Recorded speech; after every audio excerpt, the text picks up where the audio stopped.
Hello viewers, you are welcome to another edition of HealthAfrik on AAU TV. AAU TV, as I always say, is the voice of higher education in Africa. Today we are discussing overnutrition and undernutrition. I don't know what you understand by overnutrition and undernutrition, but then we have here in our studios Flight Lieutenant Sharon Syme to help us delve into the issues of overnutrition and undernutrition. It's going to be a very interesting topic, so please stay with us. We're going on a quick break. We'll be back shortly. My name is Bridget Ama Denteh.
Welcome back. As I said earlier, we are discussing overnutrition and undernutrition. You're welcome. Thank you. Sharon. It's been another week and then we are discussing overnutrition and undernutrition. Yes. It's a pleasure having you two here today. It's a pleasure to be here. Okay. So I would like you to explain what malnutrition is and then what undernutrition is. Okay. So malnutrition is a state in which the body is either getting excess or inadequate nutrients. And undernutrition is, I would say, a subset of malnutrition. We have what we call the nutritional status continuum, and we have undernutrition at one end and overnutrition at the extreme end. And in between, there are some forms of malnutrition too. Yes, so malnutrition is the main set, and then undernutrition is a subset of malnutrition. Okay, so malnutrition can either over or under? Yes.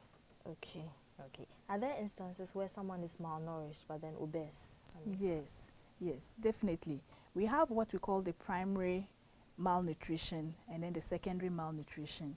So primary malnutrition is usually due to an excess or an inadequate intake of nutrients or calories. And then the secondary malnutrition can be caused by a disease condition. Yes, so for example, a disease condition can make a vitamin like B12 not to be available to the body. So if you have an obese person who has a disease condition that prevents them from, getting B12, then that person, though is obese, will be lacking in vitamin B12, and that is secondary malnutrition. Okay, so you talked about a disease condition. What kind of disease condition? Yes, so we have, for example, gastrointestinal or GIT diseases, maybe irritable bowel syndrome. With this one, your bowel movement, there is a problem. Either you have frequent watery stools or you have constipation. We also have diarrhea, for example.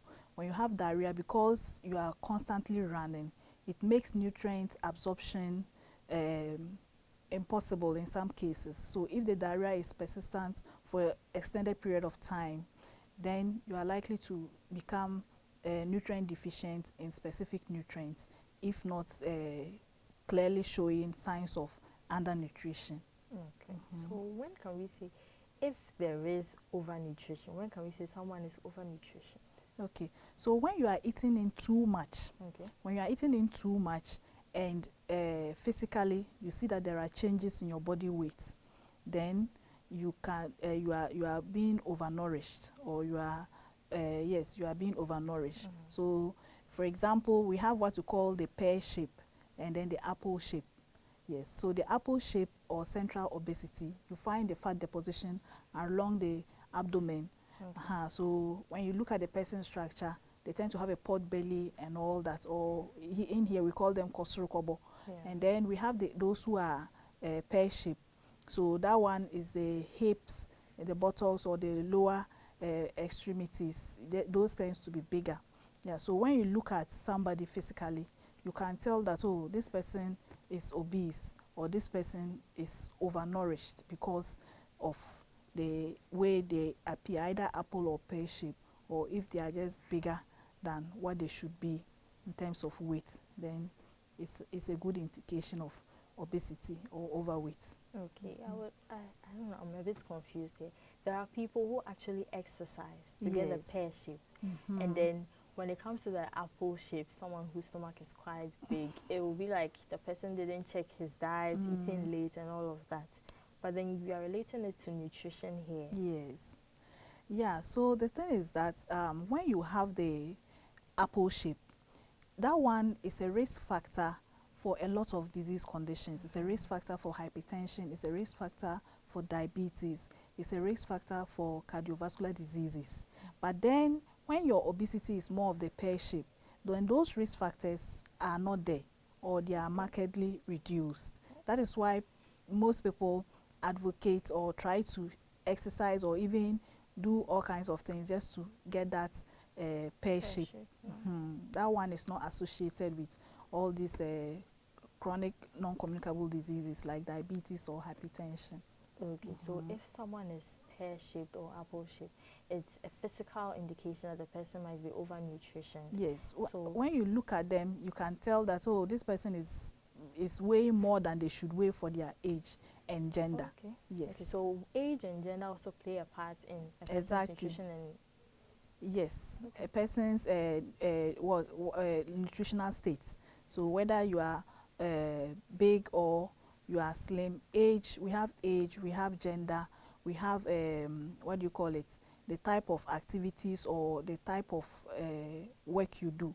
For example, if you see an athlete, you would easily tell that this is an athlete. Or if you see a bodybuilder, you easily tell that this is a bodybuilder, because you find more muscles, you find that they are leaner with firmer muscles. Okay. So what will be some of the physical indications that someone is malnourished? Yes, so the physical indication for malnutrition, we have the body, the weight. We have the body weight. So either you are weighing more than your age, and you are weighing more than your age, what we call the body mass index, the BMI. So when your BMI is more than or less than the cutoff point, or more than the upper cutoff point, then you are categorized as being malnourished. So the range is from 18.5 to 24.9 for the normal range. So above 20, from 25 to 29.9 is overweight, and then 30 and above, we have the obesity. And in the obesity group, we have obesity grade 1, grade 2, grade 3, and then morbid obesity, where you cannot even move about. You need assistance even to feed, because somebody will have to bring the food to you. It's not easy moving about. You need assistance to take a bath and all that. Yes. So obesity, which particular obesity is attached to or linked with birth, giving birth and gaining weight? Oh, that one is just a normal weight gain. Okay. You see, the fat cells development, there are 3 developmental stages that the fat cells will normally come naturally. So we have at birth, from birth to like 3 years, fat cells will develop, because the baby or the child will need insulation from the outside environment. So the fat cells develop to provide this kind of insulation. Then during the teenage growth sprouts, for 12 months, you find fat cells being developing just before the teenage growth spurt period. And then during pregnancy, fat cells will develop because the woman will gain weight. The mammary glands will have to gain enough fat to be able to produce the breast milk that will be needed for lactation. So these are the 3 stages in life that one fat cells will develop. So what happens is that when fat cells develop and then energy intake exceeds energy expenditure, then these they will divide. They will increase in number again. So when they increase in number and still the energy intake is still more than the energy expenditure or output, then they will divide themselves. And what happens is that when you lose weight, the fat cells, they will only reduce in size, but the number is still the same. So that's what happens. Okay. So that is why most people, when they become pregnant, because that is one of the periods whereby the fat cells develop, inevitably most people put on weight and they are not able to shed it off effectively. But you can do it. You can shed it off effectively and you still be fine. Okay. So is overnutrition genetically related, drugs, or behavioral? Yes. So overnutrition is all what you have mentioned. It is genetically related. It can be drug induced. It can be behavioral. In addition to that, overnutrition also, I mentioned the fat cells development can be because of fat cells development. Naturally you develop them, but you were not able to get rid of them, and then it becomes permanent. We also have what you call the set point theory. It's a kind of regulation that is ongoing in our brain. So the set point theory states that normally the brain will signal or program the body as to the range that your weight should be at for optimal performance. Yes. So for some people, this set point theory has programmed them to be fat. So it is only at that time that the brain feels okay. And so for some people too, it has programmed them to be slim. So it's only at that point that the brain is okay. So when if you are not in those areas, either you have to eat too much or you eat a little just to get to those areas the brain has pre-programmed it to be in. And then we have learned behavior. So for example, what do you call it? Maybe when you were growing up, the only thing you got to eat was these high fat foods like cheese, burgers and things. So it has become a part of you. In that case, when they bring something like maybe fufu and light soup, you didn't want to eat it because it's not part of you. So that is a learned behavior that can predispose you to being overweight and obese, because these fries and burgers and all this fast food, they tend to be very high in fats and they tend to be calorie dense. So you eat a little, but it's giving you so much, and maybe you are not exercising, so you end up putting on weight. Then it can be behavioral, because sometimes some people eat in response to certain stimulus. Maybe when they are happy, they eat. When they are sad, they don't want to eat. Or some people even eat when they are sad. It's called comfort eating. So it can be behavioral. And then we have environmental stimulus that can also predispose you to eating too much, and then you end up being overweight and obese. So for example, if food is readily available, you always be eating. If you don't have food, you may not eat that way, but because the food is there, you always eat, and then you end up putting on weight. And then still under the environmental stimuli, now we have a lot of convenience food stores. We have a lot of these Indomie or fast foods everywhere.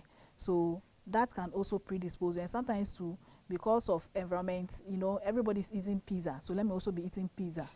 So you end up eating all these things, and then you end up putting on excess weight. Then we also have hormones. We have hormones. One is called we have hormones in our system that control how much we eat. So when these hormones are overactive, then for example, ghrelin like this is produced in the GIT. When it is overactive, you can eat too much because the hormones has been released and it's signaling you to eat. So you find yourself eating too much, and then you end up so these hormones are also in a way linked to the genetics. Okay. And the genetics also, the fat cells development is also linked to the genetics. Because some people are already born with these fat cells, and there's very little they can do about it. So all these things can let one become overweight and obese if they do not consciously check it. Oh, okay. Okay. Before we go on a break, I want you to you know the environmental factors. Yes. Growing up, you see someone and it's, oh, nice pear shape. So you also eat so much that you want to get there and get that kind of pear shape. Is it advisable, or you would advise that exercise is the way to go? Yes, it's not advisable, because you know the kind of body shape we have is inherited. Okay. Naturally, some people are born with that natural pear shape. So maybe because they were slim, you were not seeing, but when they start putting on weight, because genetically they've been programmed to deposit their fats in their lower in their hips and then buttocks, you find that once they start putting on weight, the fat naturally goes there to be deposited. But if unfortunately you are born with pre-programmed apple shape and you go and start eating plenty, your fat will be deposited along your abdomen and your abdominal trunk, and it will not be healthy for you. So it's not good to just start eating. Exercise too can help. I know people advocate that there are a lot of exercises that can help you to get into good shape. Well, I don't know about that, but exercise is something that is good, that is recommended for healthy weight management. So it's good to exercise, but it shouldn't just be for the cosmetic purpose alone, but also for health benefits. What about the drug-induced eating habits? So what kind of drugs will lead you to eat so much? Okay, so with the drug-induced obesity or overweight, we have some conditions that require that you take medications over extended period of time. And these medications, some of them tend to give you a lot of appetite.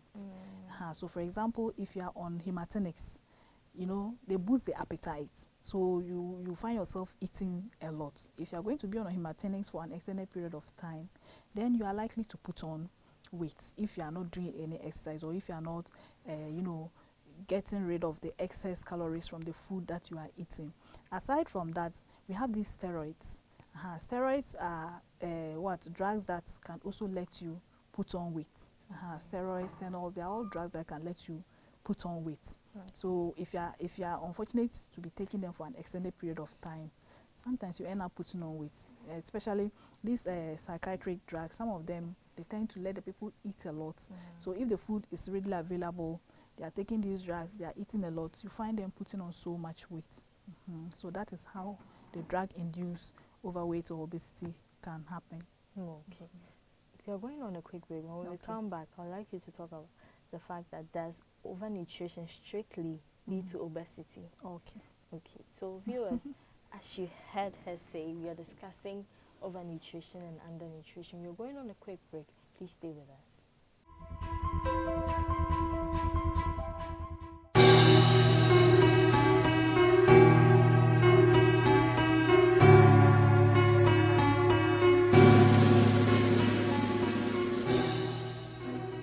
This not only leads to innovative solutions for context-specific challenges, it also powers growth and facilitates greater participation in the global economy. This new model of partnership will require a shift in global development and cooperation practice.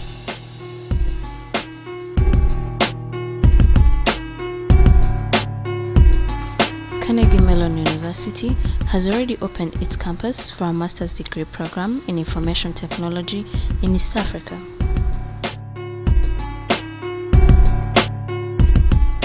At Carnegie Mellon Rwanda, you learn. At Carnegie Mellon Rwanda, you innovate. At Carnegie Mellon Rwanda, you make a difference. At Carnegie Mellon Rwanda, you learn, innovate, and make a difference.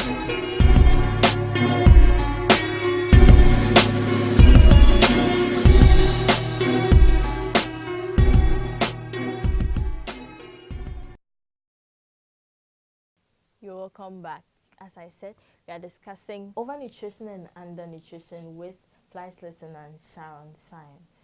Lieutenant, before we went on the break, I want you to explain that overnutrition strictly lead to obesity. Okay, no. It doesn't. Overnutrition does not strictly lead to obesity. Okay. Because it depends on your level of physical activity. Like I said, if energy input is more than the output, then you may not put on weight. You may put on weight, sorry.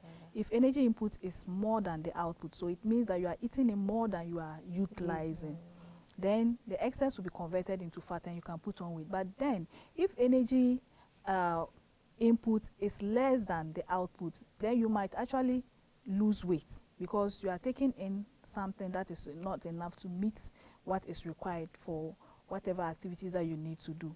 So if you are overweight, for example, and your energy input is less than the output, you can actually reduce and come back to the normal weight. Or if you are overweight and then we have what we call the energy balance. If energy input is equal to the energy output, then there's an energy balance. So you will not increase in weight, you will not reduce in weight. So being overweight does not strictly lead to obesity. It depends on what I've explained. Okay, so this would actually mean that, there are people, they say that there are slim people who eat a lot, but then they don't gain weight. Yes. Is it because they eat and then they use a lot of their energy, or there's a balance? Yes. So it can be because of what you said. Maybe they eat a lot, but then the energy input is still is either equal to output or it's even less than the energy outputs. Or it can also be because of the set point theory I mentioned earlier.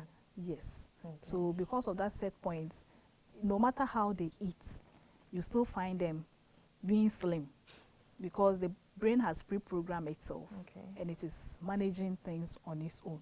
But it's just a theory. So some people believe that's what happens. But are there any specific food nutrients that when in excess can cause harm to the body? Yes.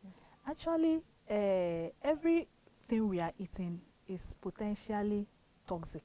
It all depends on the dose or the quantity, how much you are eating. So that is why everything should be in moderation.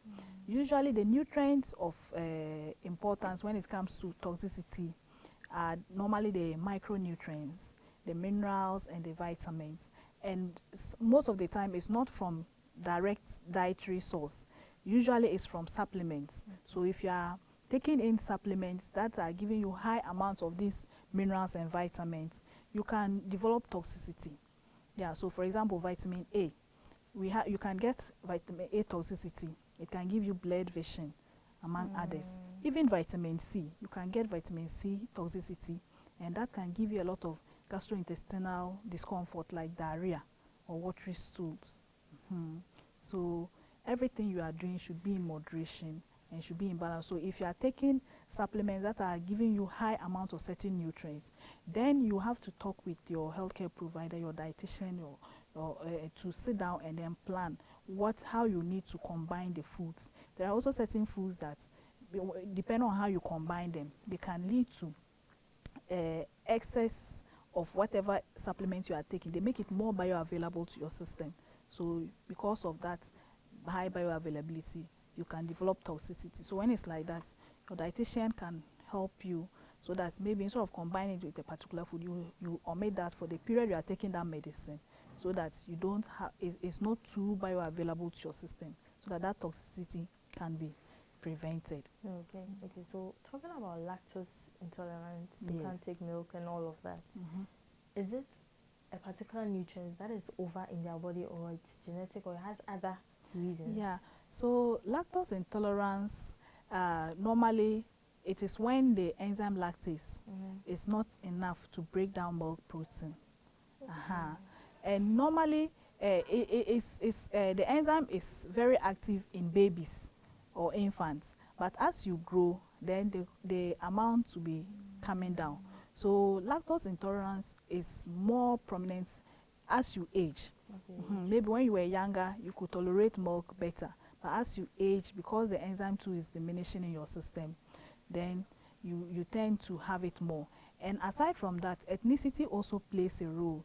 For example, there are some ethnic groups there are ethnic groups that do not have that enzyme lactase in the system. Yes. Ethnic group. Yes. So your ethnicity can also make you to be lactose intolerant. So these are the things you look out for. Okay. So there are conditions that come about as a result of overnutrition or undernutrition. Yes. How are conditions like maybe type 2 diabetes, hypertension and all of that, how are these things, how are these conditions treated? Are they treated to like treat the nutrition aspect differently or is treated holistically? Oh, okay.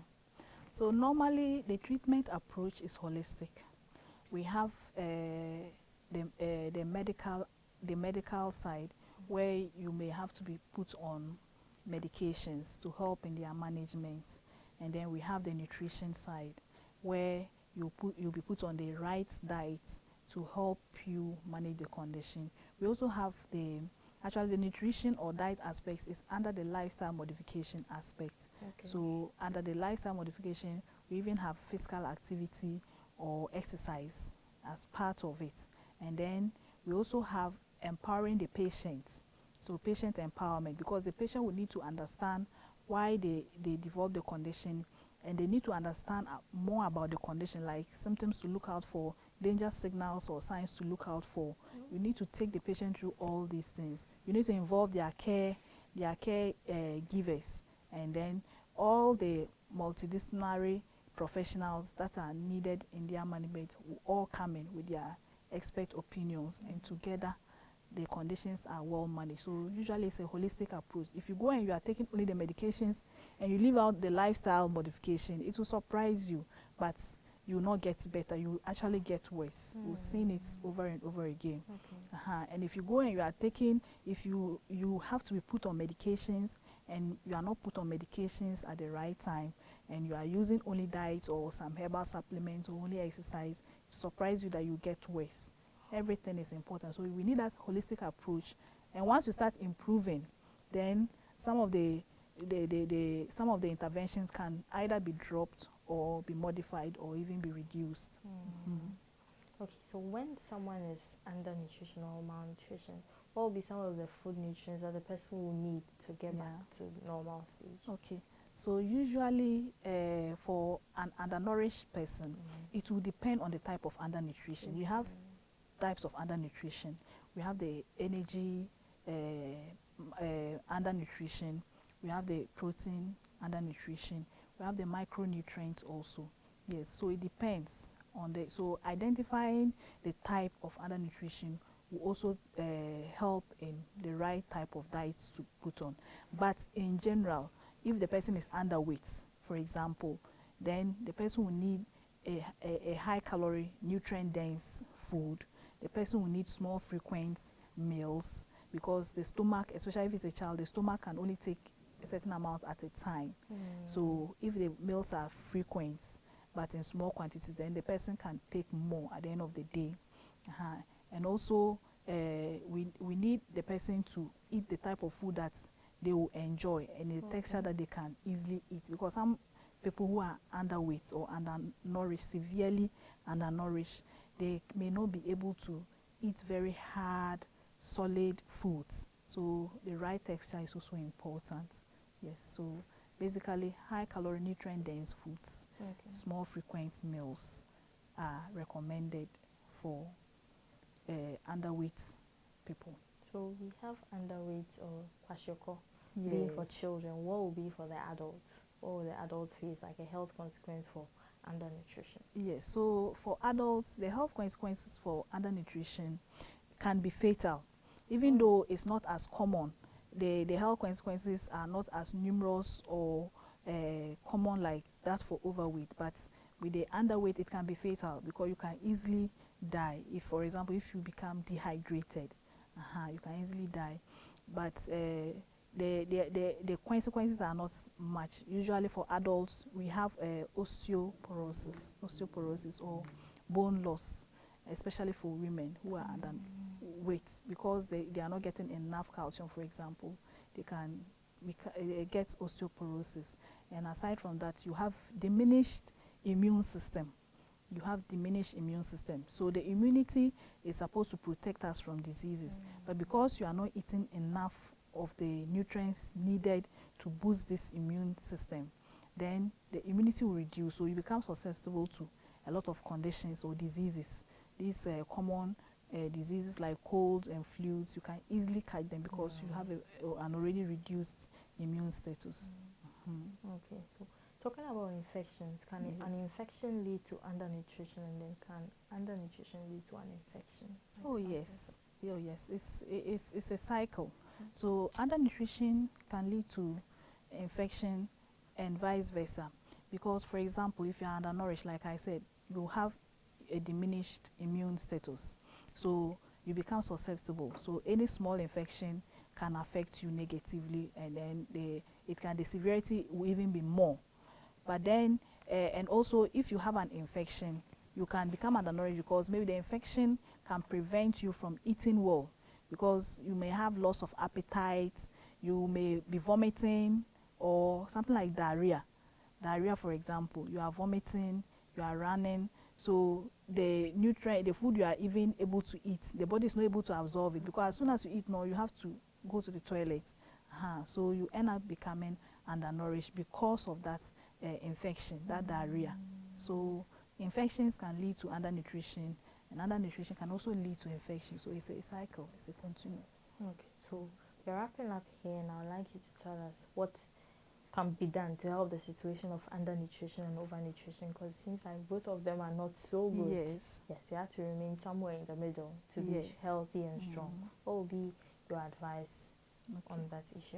So just practice healthy eating habits, healthy lifestyle, like exercise, getting enough rest or sleep so that you are not too stressed out. Healthy eating, make sure you can use the A, B, C, M, and V, where A equals to adequate. Make sure whatever you are eating is adequate when it comes to the calories. Make sure it is balanced. You are getting enough of every nutrient in the right amount. Make sure that calories are controlled. Make sure that it is moderate. What you are not overeating, even the good ones, you are not eating them in excess. And then make sure you eat a variety. And then also, when it comes to infection prevention and control, make sure that your house, you practice good hygiene practices around. Make sure that the environment is clean so that vectors like mosquitoes will not breed. Make sure that it is clean so that parasites that can cause, for example, cholera will not be there. So environmental cleanliness is very important. Eating healthy, having a healthy lifestyle, like exercising, getting enough rest, and staying positive, all this will help to make sure that you are within the normal, so that you are not at any extreme, you are not overweight, you are not underweight. So what would be your advice to someone who has either one of these conditions? Okay, so when you have either one of these conditions, first of all, you have to go to the hospital, see the experts. You can go and see the doctor. You'll be referred to the appropriate quarters, either to the diet therapy unit or department, and then you'll be attended to, because the approach to treating is individualized. It's individual based. What will work for one person will not work for another person, even for identical twins. So always make sure you go to see the experts. If you find yourself to be underweight, go into the hospital, because it can be fatal. So that you'll be managed. Underweight management actually entails a lot of things, and then overweight management too is the same thing. Don't sit somewhere and start doing it yourself. Just go and see the experts, and together, because you are a stakeholder in your own health, together you come out with the best plan for you, and you'll be fine. Okay, thank you very much, Sharon. Thank Syme, you it's too. been a pleasure having you on this show again today. Viewers, this has been HealthAfrik on the AAU TV. You can drop your comments and questions in the comment section on Facebook, and then we will address them next week when we come back on set. So we talked about overnutrition and undernutrition. As she said, your health is very important. Walk to the hospital, whichever one you find yourself in. It can be managed, it can be treated. and then things can be done about it. Thank you for staying tuned. My name is Bridget Ama Denteh. Enjoy the rest of our program.